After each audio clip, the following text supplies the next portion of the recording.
மன்னாதி மன்னன் அத்தியாயம் 47. 1996 ஆண்டின் மிகப்பெரிய பரபரப்பு என்பது ஜெயலலிதா அவர்கள் சிறையில் அடைக்கப்பட்ட விஷயம். அதற்கு முன்னதாக அவர் எப்போதுமே ஒரு ஓவர் கோட் மாதிரி ஒன்று அணிந்திருப்பார். அதாவது 91 காலகட்டத்திலிருந்து 96 வரைக்கும். அந்த ஓவர் கோட் மணிமகுடம் படத்தில் தான் டிசைன் செய்தது என்று எஸ் ராஜேந்திரன், லட்சிய நடிகர் எஸ் ராஜேந்திரன் அவர்கள் தராசு பத்திரிகையிலே எழுதி அது ஒரு பெரிய பிரச்சனையாக மாறியது. சிறைக்கு போவதற்கு முன்னால் அந்த ஓவர் கோட்டை கழற்றி வைத்து விட்டார் ஜெயலலிதா. 96 டிசம்பர் மாதம் தான் அந்த ஓவர் கோட் போட்டு ஜெயலலிதா அவர்களை நாம் பார்த்தது.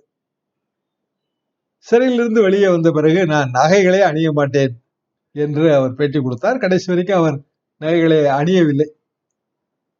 ஆனால் அவரது கை கடிகாரங்கள் ரொம்ப காஸ்ட்லி என்று கூறுவார்கள். எம்ஜிஆர் அவர்கள் கை கடிகாரம் அணிகிற முறை என்பது அது கொஞ்சம் வித்தியாசமாக இருக்கும். ஒரு பட்டை மாதிரியான ஒரு ஸ்ட்ராப், அது கிட்டத்தட்ட ஒரு மெட்டல் பட்டை மாதிரி இருக்கும். அதை அந்த கப் ஹேண்டுக்கு மேலே போட்டிருப்பார். ஜெயலலிதா அணிகிற கை கடிகாரம் அது ஸ்டைல் வேறு மாதிரியாக இருக்கும். கலைஞர் அணிகிற கை கடிகாரம் அப்படியே உள்ளங்கை பக்கம் மணி பார்க்கிற மாதிரி, அதாவது கையை திருப்பி மணி பார்க்க மாட்டார். அப்படியே ஒரு ஓரமாக உள்ளங்கையை லேசாக திருப்பி மணிக்கட்டிலே இருக்கிற அந்த முல்லை பார்த்து மணி கண்டுபிடிப்பார். இப்படி ஒவ்வொரு தலைவர்களுக்கும் அதிலேயே கொஞ்சம் மாறுபாடு இருப்பதாக நான் எப்போதும் நினைப்பது உண்டு. அப்போதெல்லாம் சென்ட்ரல் ஜெயில் இப்போது போல புழல் கிடையாது. அது சென்ட்ரல் அருகே, அது அங்கே ஒரு ஆறு ஓடும், ஒரே கொசுவாகத்தான் இருக்கும். நானும் ஒரு முறை சென்ட்ரல் ஜெயில் 2 முறை அனுபவித்திருக்கிறேன். அதுல பெரிய பெரிய கொசுக்கள். ஜெயலலிதா அறையிலே ஒரு பெருச்சாளி நுழைந்து விட்டது என்று ஒரு பெரிய பரபரப்பு. அதற்கு பிறகு அந்த அறையிலே ஒரு ஓட்டை, பழைய காலத்து கட்டடம், ஓட்டையெல்லாம் அடைத்து ஜெயலலிதா அவர்களுக்கு ஏராளமான கைக்குட்டைகளை அவர் பயன்படுத்தினார் என்று கலைஞர் ஒரு முறை ஒரு பேட்டியிலே சொன்னார். கொசு கடித்ததிலே ஜெயலலிதாவின் உடல் முழுவதும் புள்ளி புள்ளியாக தடிப்பு வந்து விட்டது. ஆனால் கிட்டத்தட்ட 27 நாள் சிறைவாசம். அதற்கு பிறகு வெளியே வந்த ஜெயலலிதாவின் அந்த உள்ள தைரியம் ரொம்ப கூடிவிட்டது. அதற்கு பிறகு ஒரு அப்போலோ ஆஸ்பத்திரிக்கு செல்ல வேண்டிய நேரிட்டது. அப்போதும் இதே மாதிரியான ஒரு பிரச்சனை தான். அதாவது அவரது சர்க்கரை அளவு அதிகரித்து அவரால் பூஜை அறையிலிருந்து எழுந்து நிற்க முடியாமல் எங்கள் அலுவலகத்திற்கு தொலைபேசியிலே சொன்னார்கள். அதற்கு பிறகு அப்போலோ ஆஸ்பத்திரியில் இருந்து ஒரு ஆம்புலன்ஸ் கொண்டு ஒரு நர்ஸ் மூலமாக அவரை அனுப்பி கிட்டத்தட்ட ஒரு 30-40 நாள் அங்கு இருந்தார். ஓரளவுக்கு வாரம் ஒரு முறை 2 முறை சென்று நான் பார்த்து கொண்டேன். அதற்கு நன்றி கடிதம் எல்லாம் எழுதியிருந்தார். ஜெயலலிதா கொஞ்சம் வேறு மாதிரியாக கொஞ்சம் மெலோடவுன் ஆகியிருந்தார். அதே நேரத்திலே அவரது உள்ளத்து உறுதி கூடியிருந்தது. இப்படியான ஒரு ஜெயலலிதா 96 கடைசி, அதாவது கிட்டத்தட்ட 97 இருந்து என்று வைத்துக் கொள்ளலாம். ஜெயலலிதாவின் அந்த உடல்நலம் இந்த பிரச்சனைகளை பயன்படுத்தி அதிமுகவை கைப்பற்ற ஒரு முயற்சி நடந்தது.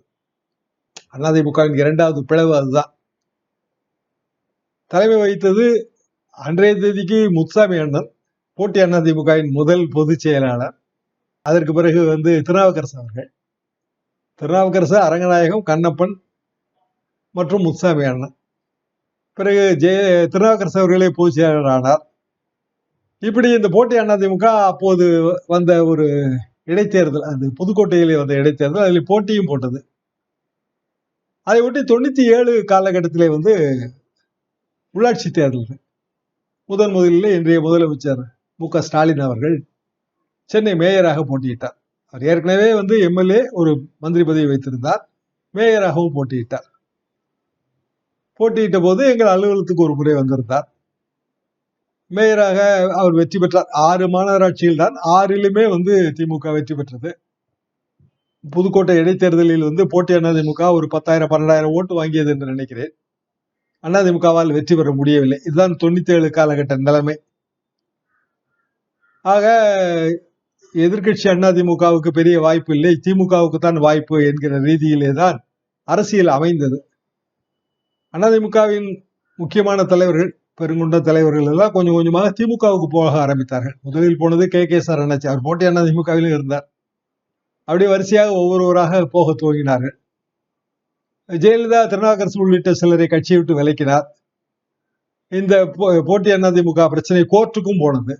கோர்ட்ல அதிமுக அமைப்பு சட்டப்படி அடிப்படை உறுப்பினராக தேர்ந்தெடுக்கப்பட்டவர் தான் பொதுச் செயலராக இருக்க முடியும். எனவே ஜெயலலிதா தான் பொதுச் செயலாளர் என்று சொல்லி திருநாவுக்கரசுக்கு அது பின்னடைவாக அமைந்தது. திருநாவுக்கரசு பொதுச் செயலாளர் என்று கூறிக்கொண்ட விஷயம் அது நீதிமன்றம் அங்கீகரிக்கவில்லை. அதற்கு முன்னதாக தலைமை கழகத்தின் முன்னால் ஒரு கிட்டத்தட்ட தலைமை கழகம் முற்றுகை மாதிரி நடந்து தலைமை கழகம் பூட்டப்பட்டது. இது 2வது முறை. இப்போது பூட்டப்பட்டு திறக்கப்பட்டிருப்பது 3வது முறை. எஸ்டிஎஸ் எல்லாம் அப்போது தலைமை கழகத்தில் இருந்தார். அவரை எல்லாம் வெளியே துரத்தி விட்டு தலைமை கழக நிர்வாகி துரை, இப்போது மகாலிங்கம் இருக்கிறார். மகாலிங்கம் அவர்கள் சிபிசிடி விசாரணைக்கெல்லாம் போகிறார். அப்போது துரை மறைந்து விட்டார். இப்படியான ஒரு பெரிய பிரச்சனைகள் கலைபுரமாகத்தான் அந்த 97வது ஆண்டு இருந்தது. ஆனால் ஜெயலலிதா அவர்கள் கொஞ்சம் கொஞ்சமாக அதிமுகவிலே தனது செல்வாக்கையும் அதிமுக தன்னுடையது என்கிற அதையும் அவர் நிலைநாட்டி விட்டார். அதாவது இப்போது எடப்பாடி பழனிசாமி அந்த முயற்சியில இருக்கிறார். ஜெயலலிதா அவர்கள் அந்த முயற்சி எடுத்த போது அவருக்கு பெரிய எதிர்ப்பு இருந்தது. ஏனென்றால் கட்சியின் சீனியர் தலைவர்கள் இருந்தார்கள். ஆனால் மிக சீனியரான நாவலர் நெடுஞ்செழியன் அவர் அந்த கட்சி தலைமைக்கான போட்டியில் இருந்து ஒதுங்கிவிட்டார். அவருக்கு அடுத்த நிலையில் இருந்தவர்கள் அதற்கு முயன்றார்கள். அவர்களால் வெற்றி பெற முடியவில்லை. காரணம் அதிமுகவின் அந்த அரசியலிலேயே வழிபாட்டுக்குரிய வசீகரமான ஒரு தலைமை, அது போக பெருஞ்சாதியின் ஆதரவு, பெருஞ்சாதிகளின் ஆதரவு, முக்குளத்தோர், முத்திரையர், வன்னியர், மீனவர்கள், இப்படி பெருஞ்சாதியினரின் ஆதரவு, இதெல்லாம் ரொம்ப முக்கியம். அது அது கிட்டத்தட்ட ஜெயலலிதாவிடம் தான் இருந்தது. இத்தனைக்கும் 97 உள்ளாட்சி தேர்தலிலே அதிமுக பெரிய வெற்றியெல்லாம் பெறவில்லை. ஆனாலும் கூட திமுகவுக்கு எதிரான ஓட்டு வங்கி அது அதிமுக. அந்த அதிமுகவுக்கு ஜெயலலிதா தான் ஒற்றை தலைமை. இப்படியாகத்தான் அந்த நிலைமை இருந்தது. அதை அடையத்தான் எடப்பாடி பழனிசாமி அவர்கள் முயற்சிக்கிறார்கள். பிரச்சனை என்னவென்றால் அந்த வழிபாட்டுக்குரிய வசீகரமான தலைமை இன்றைக்கு இல்லை. எது எப்படி இருந்தாலும் டெல்லியிலே நடைபெறுகிற அரசியல் மாற்றங்கள் தமிழக அரசியலை தலைகீழாக புரட்டி போடுகின்றன என்பது மீண்டும் ஒரு முறை நிரூபணம் ஆயிற்று. டெல்லியில இருந்த தேவகவுடா ஆட்சி கவிழ்ந்தது. கவிழ்ந்த பிறகு ஜெயின் கமிஷன் வந்தது.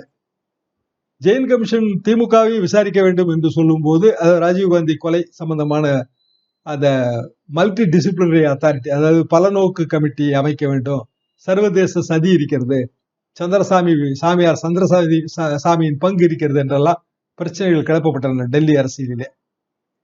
அதை ஒட்டிதான் அந்த அரசு கவிழ்ந்தது. ஐக்கிய குஜராத் அரசு வந்தது. இப்படியான சூழ்நிலையில் டெல்லிக்கு மீண்டும் தேர்தல் என்கிற ஒரு நிலையை நோக்கி தலைநகர் அரசியல் போனது.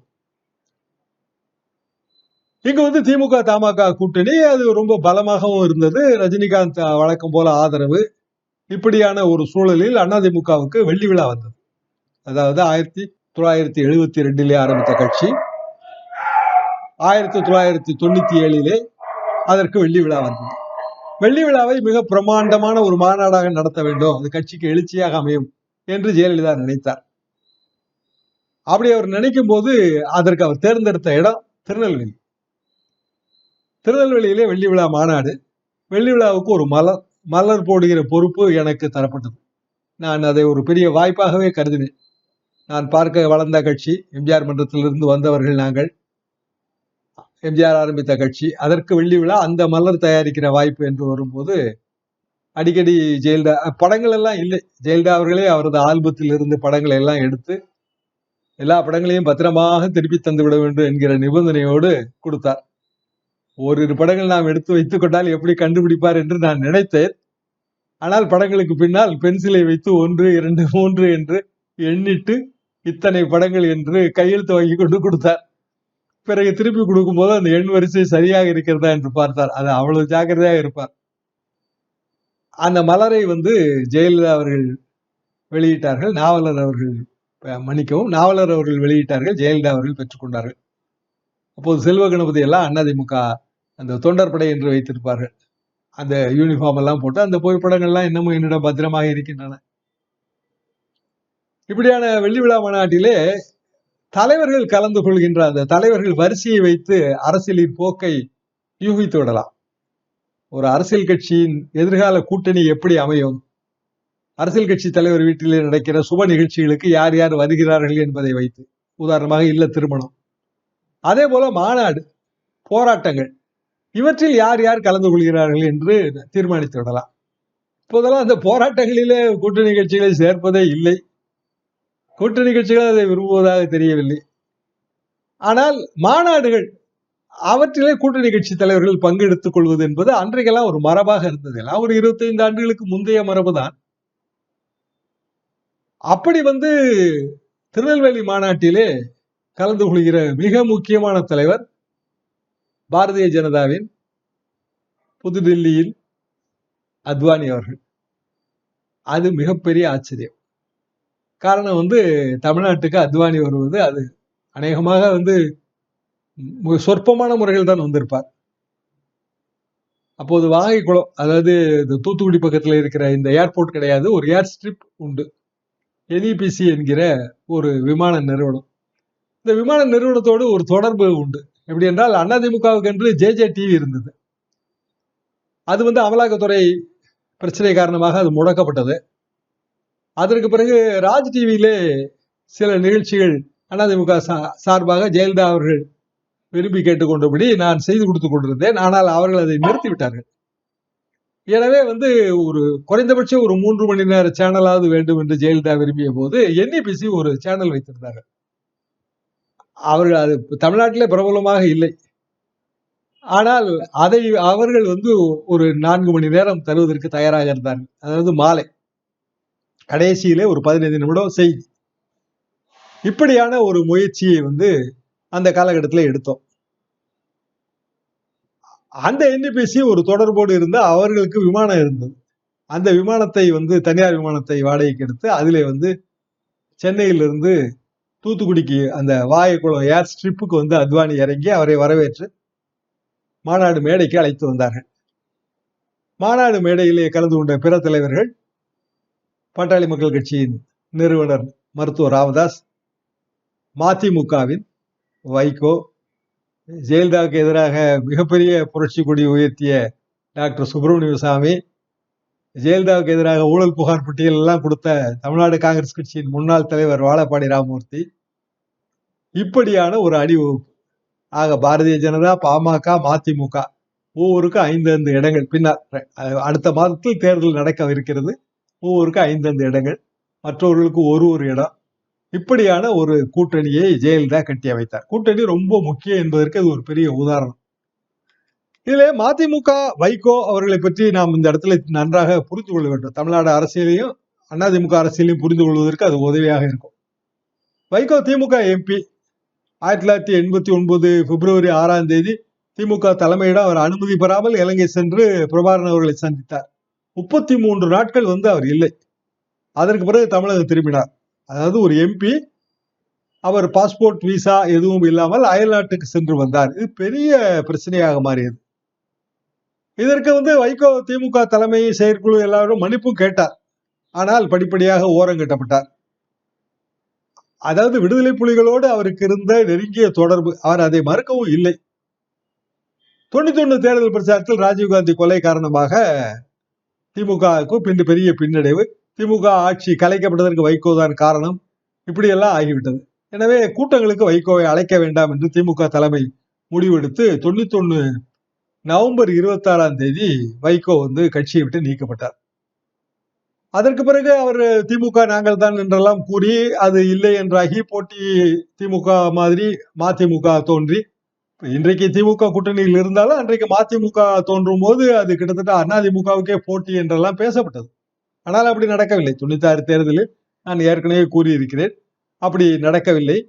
முன்னதாக 93ஆம் ஆண்டு அக்டோபர் மாதம் 3ஆம் தேதி தமிழகத்தின் தலைமைச் செயலாளர் கலைஞருக்கு ஒரு கடிதம் போட்டார். விடுதலை புலிகளால் உங்களுக்கு ஆபத்து, வைகோவின் ஆதாயத்திற்காக விடுதலை புலிகளால் உங்களுக்கு ஆபத்து என்கிற ரீதியிலே ஒரு கடிதம் போட்டு அதை அவர் பகிரங்கப்படுத்தி விட்டார்.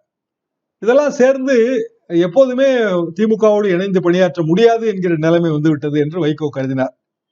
அதற்கு பிறகு ஏராளமான பேட்டிகள், ஏச்சு பேச்சு, வழக்கமாக உட்கட்சி அரசியல் பிளவு ஏற்படும் போதெல்லாம் இந்த ஏச்சு பேச்சு என்பது ரொம்ப சர்வசாதாரணமாக நடக்கும். என் மீது கொலை குற்றம் சாட்டி விட்டார்கள் என்றெல்லாம் வைகோ சொன்னார்.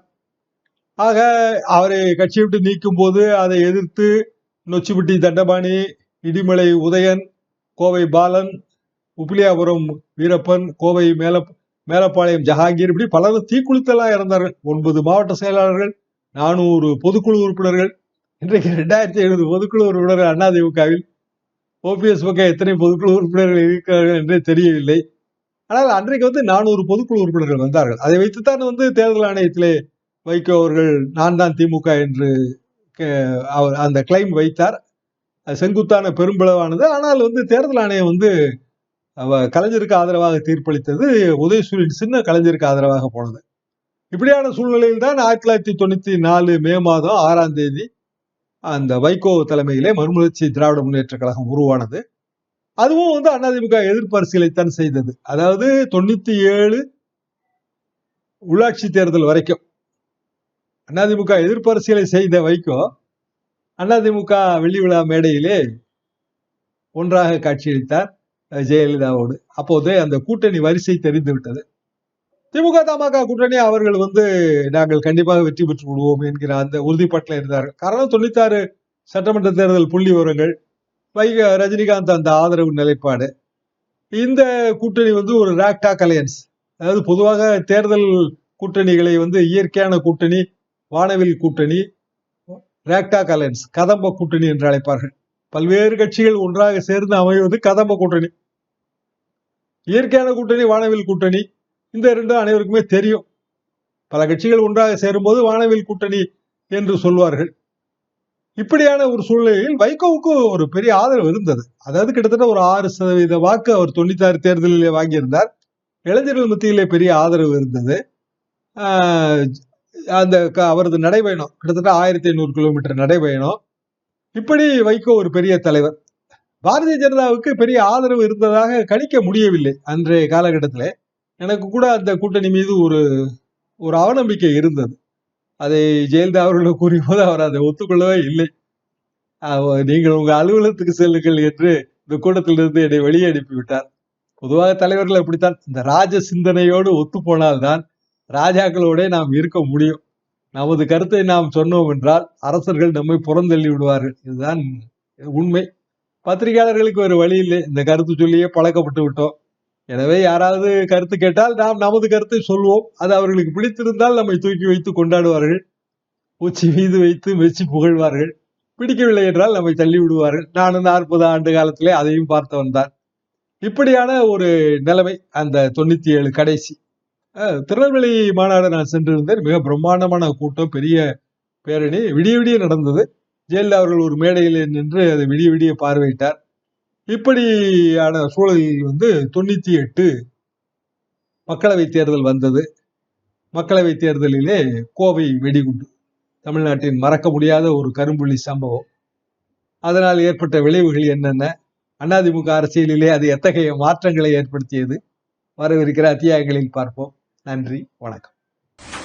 இந்த காலத்து இளைஞர்கள் பழைய விஷயங்களை, இப்போ நம்ம சரித்திரம் படிக்கிற மாதிரி நம்முடைய பழைய நம்ம நாட்டில் நடந்தது, தலைவர்கள் எப்படி எப்படி ஆட்சி செஞ்சாங்க, என்னென்ன சாதுரியத்தை பயன்படுத்தினாங்க அப்படிங்கிறத இந்த காலத்து இளைஞர்கள் தெரிந்து கொள்ள வேண்டும் அப்படிங்கிற ஒரு எண்ணத்தில் தான் எம்ஜிஆரை பற்றிய சில சுவையான தகவல்களை நம்ம சொல்கிறோம். அன்பார்ந்த தமிழ் நெஞ்சங்களே, மன்னாதி மன்னன் வரலாற்று தொடர் ஒவ்வொரு செவ்வாய் மற்றும் வெள்ளி மாலை 5 மணிக்கு உங்கள் எம்ஜிஆர் யூடியூப் சேனலில் பதிவேற்றப்படும்.